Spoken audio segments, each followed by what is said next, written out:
What if I told you that the worst night of someone's life could become the beginning of their greatest love story? A powerful CEO driving home in his luxury car spotted something that would change two lives forever. Picture this, it's 11 p.m. on a freezing December night. Marcus Chen, a 34-year-old tech billionaire, is driving through the empty streets after another 16-hour workday. His Tesla purrs silently through the city as snow begins to fall.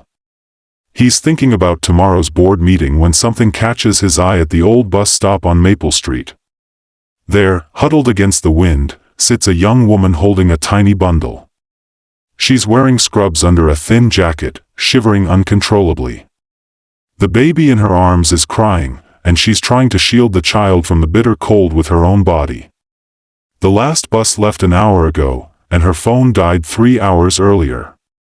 Marcus pulls over without thinking twice.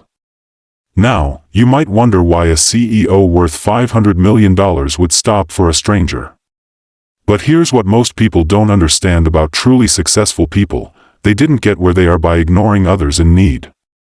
Sarah Martinez, 26, had just finished a brutal 14-hour shift as a pediatric nurse at City General Hospital. Her car broke down that morning, and she couldn't afford the $800 repair bill. She took 3 buses to get to work, planning to do the same on the way back. But the baby she was holding changed everything. This wasn't her child. Earlier that evening, a teenage mother had abandoned this newborn at the hospital. The girl was scared, alone, and couldn't take care of a baby. Sarah volunteered to take the infant to the emergency foster care facility across town, but all the hospital transport was busy. She decided to take public transit, not knowing the buses would stop running early due to the snowstorm. Marcus rolls down his window. "Excuse me, are you okay? Do you need help?" Sarah looks up, tears frozen on her cheeks. She's exhausted, cold, and desperate.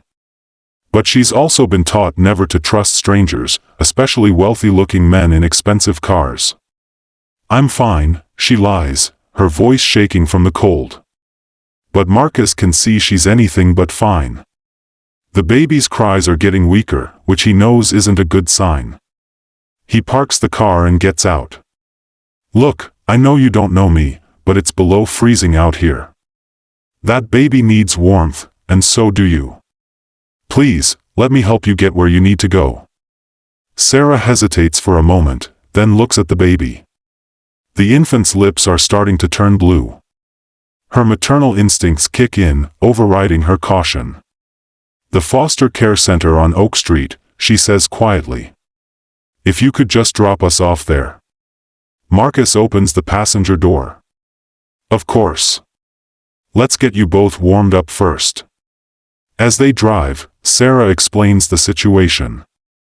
She tells Marcus about the teenage mother, about her broken-down car, about working double shifts to pay for her nursing degree. Marcus listens without judgment, occasionally glancing at the baby who has finally stopped crying in the warm car. But here's where the story takes an unexpected turn. When they reach the foster care center, it's completely dark. A sign on the door reads, "Closed due to emergency, reopening Monday." It's Friday night. What now? Sarah asks, panic creeping into her voice. She can't take the baby home to her tiny studio apartment. She barely has enough food for herself, let alone formula and diapers for an infant. Marcus thinks for a moment. "I have a guest room in my house. It's warm, safe, and I can call my housekeeper to bring some baby supplies. You both can stay until Monday when the center reopens." Now, Sarah's every instinct screams danger.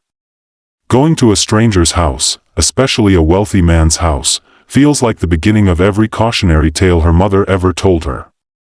But looking at the baby, she realizes she doesn't have a choice. The infant's life depends on making the right decision, even if it seems wrong. "Okay," she whispers. But just until Monday. Marcus's house isn't what Sarah expected. Yes, it's huge and expensive, but it feels empty. There are no personal photos, no signs that anyone actually lives there. It's more like a museum than a home. Marcus shows Sarah to the guest room and immediately calls his housekeeper, Mrs. Patterson, explaining the emergency. Within an hour, she arrives with everything a baby could need: formula, diapers, bottles, even a portable crib. She doesn't ask questions, just helps Sarah get the baby settled. Over the weekend, something magical happens. Marcus, who has spent the last 10 years building his empire, discovers what he's been missing. He watches Sarah care for the baby with such tenderness and skill.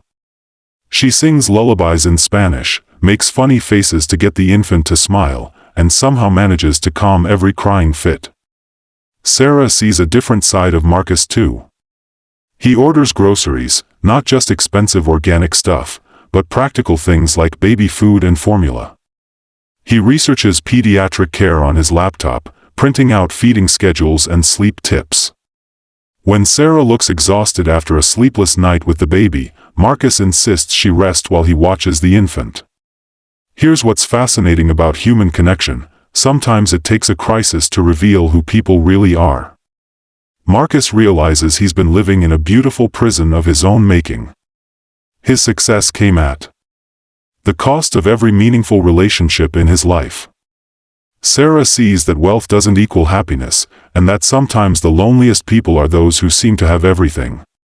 On Sunday evening, Sarah is feeding the baby when she notices Marcus watching from the doorway.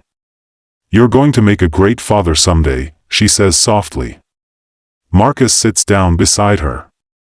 "I always thought I was too busy for a family. But watching you this weekend, seeing how you put this baby's needs before your own comfort, before your own safety even, it's changed something in me." Sarah looks at him. "What do you mean?" "I mean, I don't want you to leave tomorrow. I don't want either of you to leave." But Sarah knows it's not that simple. She's a working-class nurse from the east side of town. He's a billionaire CEO who lives in a different world. "Marcus, this has been like a dream, but dreams end. I have my life, my job, my responsibilities." Monday morning arrives too quickly. At the foster care center, they discover the baby's situation has been resolved. The teenage mother's family stepped forward to help, and they want to adopt the baby officially. It's the best possible outcome for the child, but it means Sarah and Marcus no longer have a reason to stay in each other's lives. They stand outside the foster care center after saying goodbye to the baby. The awkwardness is thick between them. "Thank you," Sarah says. "For everything. I should probably get to work." Marcus nods, but as Sarah starts to walk away, he calls after her. "Sarah, wait." She turns around. "I know we're from different worlds. I know this whole situation was crazy and unexpected. But I can't pretend this weekend didn't happen. I can't pretend I don't care about you." Sarah's eyes fill with tears. "Marcus, I care about you too. But caring isn't enough sometimes." "Then let's make it enough," Marcus says, stepping closer. "I don't want to go back to my empty house and my meaningless routine. You showed me what I've been missing all these years. You showed me what really matters." "What are you saying?" "I'm saying come with me. Not as my charity case, not as someone I'm helping out. Come with me as my partner, my equal.